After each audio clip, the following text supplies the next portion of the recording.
December 17, 1770 லுட்விங் van பெத்தோவன் போனுங்கிற ஒரு சிட்டியில் ஜெர்மனியில் பிறக்கிறாரு. ஆரம்பத்தில் இவரோட மியூசிக் டீச்சராக இவரோட அப்பாவான ஜோஹன் வேன் பெத்தோவனே இருக்கிறாரு. இவர் மியூசிக் சொல்லித்தராரு. அதுக்கப்புறமா கிறிஸ்டியன் கோட்லாபுங்கிற ஒரு நபர்கிட்ட இவர் மியூசிக் கற்றுக்கிட்டார். நாளடைவில் இவர் பான் ஆர்கெஸ்ட்ராவில் அவரோட டீனேஜர் வயசு வரைக்கும் ஒர்க் பண்ணார்.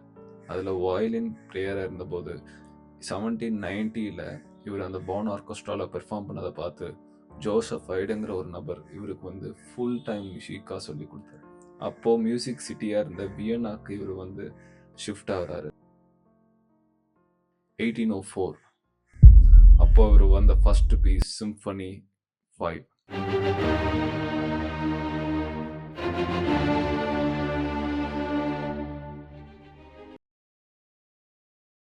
எல்லா இடத்துலையும் இந்த ஃபோக் சிம்பனி எதிரொலிக்குது. யூரோப் முழுக்க இவரோட பீசஸ் கேட்காத ஆளுங்களே இல்லாமல் இருந்தது. இவர் பியானோ பீசஸில் நிறைய ஒர்க் பண்ண ஆரம்பித்தார். 1802 1812 வரைக்கும் இவரோட ஹீரோயிக் பீரியடாக இருந்தது. இன்னோவேட்டிவ் கம்போசிஷன் நிறைய விஷயங்கள் பண்ணார். குறிப்பாக சொல்லணும்னா 1810 இவரோட ஃபேமஸ் பீஸான ஃபாரேலிஸுங்கிற ஒரு பீஸ் அவர் வெளியிடுறாரு. அதுவும் யூரோப் வேர்ல்ட் வைட் முழுக்க இது ப்ளே ஆகுது. எல்லா ஒரு மக்களையும் இது கவர்ந்து இருக்குது. 1812 அவரோட பீக்கான உச்சத்தை தொடுறாரு. அந்த டயத்தில் இவரோட ஒரு பியானோ ஷீட் மியூசிக், அதோட ஒரு ஷீட்டை வச்சு கலிஃபோர்னியாவில் ஒரு வீடு வாங்கலாம். அந்த அளவுக்கு இவர் உச்சத்தை தொடுறாரு. எல்லாரோட எம்பரர், இந்த மாதிரி எல்லாரோட பெரிய விஐபிங்களோட பார்வைக்கு இவர் படுறாரு. அப்புறம் 1824 இவர் வாழ்க்கையில் முக்கியமான பீரியட்.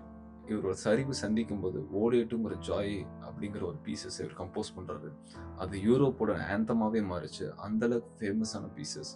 இவர் அவர் வாழ்க்கையில் பெரிய உச்சத்தை தொட்டார். என்னதான் இவருக்கு நாளடைவில் காது கேட்காம போனாலும் அதை ஒரு பொருட்டாகவே மதிக்காமல் வாழ்க்கையில் பல உயரங்களை தொட்டார்.